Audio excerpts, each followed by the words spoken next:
ngasidi X65 semjiko fazana hawna kana toroga yermuina phutlaga semna semoiko kana ta yerum de hemdene yerum tara trai tum lobiro adu morok hapsan biro aduga kana sing hapsan biro tum hapsan biro aduga morok masu hapsan biro adu padigom hapsan biro koina maribo padigom pamajo hapsan biro अगर कोई palm है mushroom आप है चीज तो option भी रहेगा वो काय में तब तक कन्नो वोट भी करो तब ना तुम वोट भी हो मनुष्य लोग चंग ना पाता है तो पेन लोरो तो थाओ कितने है रहेगा कन्नो हिजन बता कोई ना पेन ना ट्रजो कोई ना ओवेन ना तो गया जो ओवेन ना तो हुआ है मुखम कुछ से लगा तब भी दोनी अदो पेन ना तो उतार दी मथंग का इनका इंदा तरोगन मोकेनो जिंग तो मानो ना पाता है मुल्ले है कांदा लोग थो लौथोगा फ्रिज तक नातंग थमो अदो इंदा लो अदो इंदा लगा कुन स्लाइस तक पीरो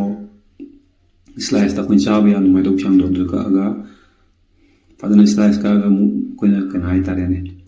थाव शोक तो बाय दो छे अदो की पोसे यिंग नि सेमी जे फदन सुगाई बिरो को कंतर हाफ ने द कुन थाव मोरगा कन तो ने अदो सोर्स के दी हापोइ को ममंग दु हाइदन कुन चा कांदा तो ना हुजिक सेमीजे हांदा मैग्नेट तौदुनी मैग्नेट तौरगम फ्राई तौदुनी हुजिक सेमी पोसिंग दो मैग्नेटिक मपोन चेनी अदो इन मैग्नेट त ममांग जो हाइदुने सेम फ्राई ang तौदुनी फ्राई तौ कांदा कुना क्रंच होइना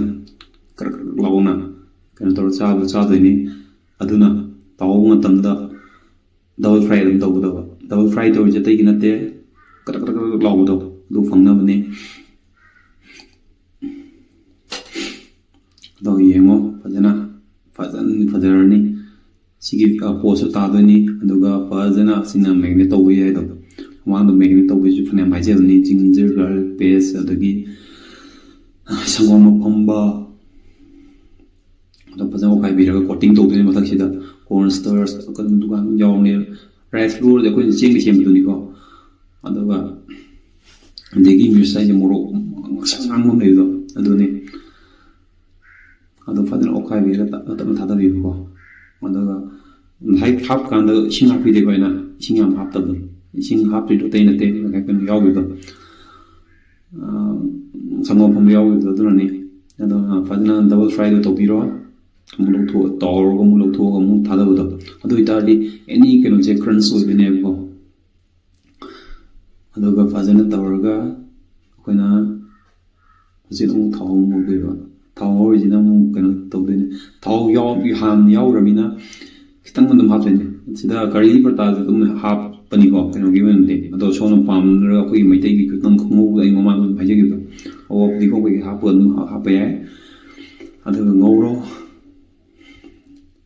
अदोगा अदम चाबे यारे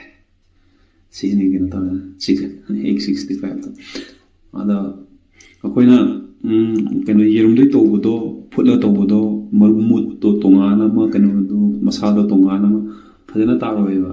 अदना सिगी जिना 5 बेस ने हाइनिगे थैंक्स फॉर वाचिंग